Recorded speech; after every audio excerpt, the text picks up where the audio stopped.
How do you think Trump's doing with his campaign? I mean, we've got less than we're like 34, 35 days to go.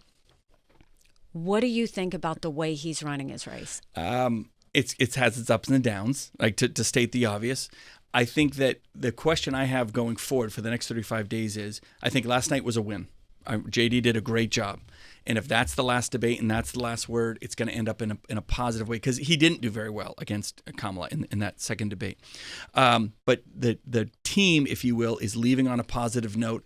It's a quasi mic drop here. They've kind of turned that messaging, that confidence around for folks that were on the fence about Trump. Does he have the discipline not to step on the win?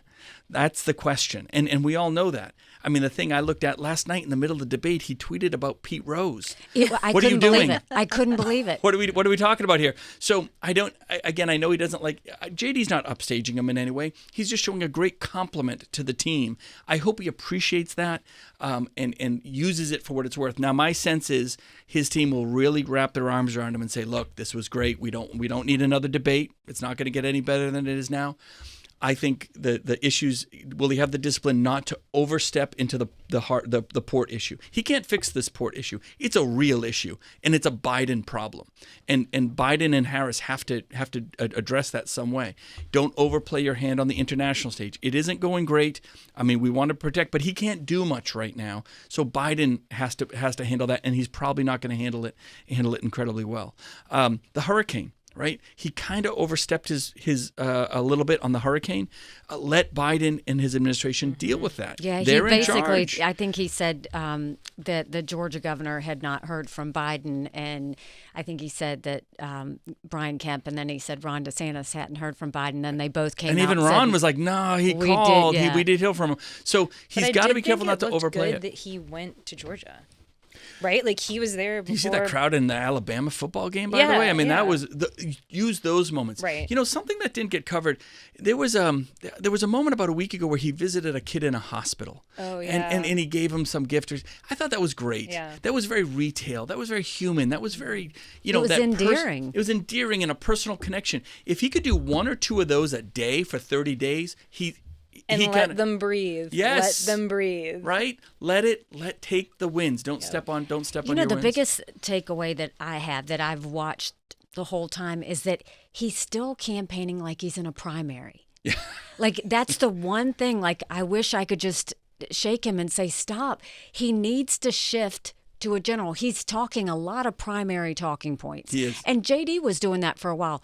JD showed the shift last night. Now Trump needs to show that shift. It's not about the red meat, right? Quit talking about the red meat stuff. You are only talking to suburban women, independents. It is less than 1 million people will decide this. That 5% of people, talk to them, tell them, and guess what? Tone matters. Tone matters. Because suburban women care about what their kids see. And they want someone that they can show their kids, that's our president. And that's why the word you used is so important, endearing. He has opportunities to be endearing. You know, one way to do it, and you and I have both seen it, but when the cameras are off with him, he has a sense of self-deprecating humor sometimes. He can make fun of himself and the wackiness that he brings. If people saw that, they'd see that humanism, and it would be more endearing to the masses. He has a hard time doing it when those cameras go on, and he loves the red meat because it gets his base riled up, and he likes that feedback to himself. He can be a likable guy, but when you put him out there at a rally, or you put him, and stop calling her dumb, stop saying she's got mental problems, like all that stuff, like no one likes that. And actually take a playbook from your VP last night. That's it. They didn't go at each other like that. Yeah. Both of them deserve credit for staying on the issues. And I think it would do both presidential candidates well to take from their playbook on how they did. So you go back to the main question, how's the campaign handling it? The one thing I think I would think the campaign, you can't say to him, hey, take a page out of JD's playbook here. That is not what you say to Donald Trump. He's not going to like that at all. I'm so convinced he didn't pick Youngkin because Youngkin was too tall and handsome for him or something like that, right? So he doesn't like to be upstage, and he doesn't like people telling him someone else did it better than him.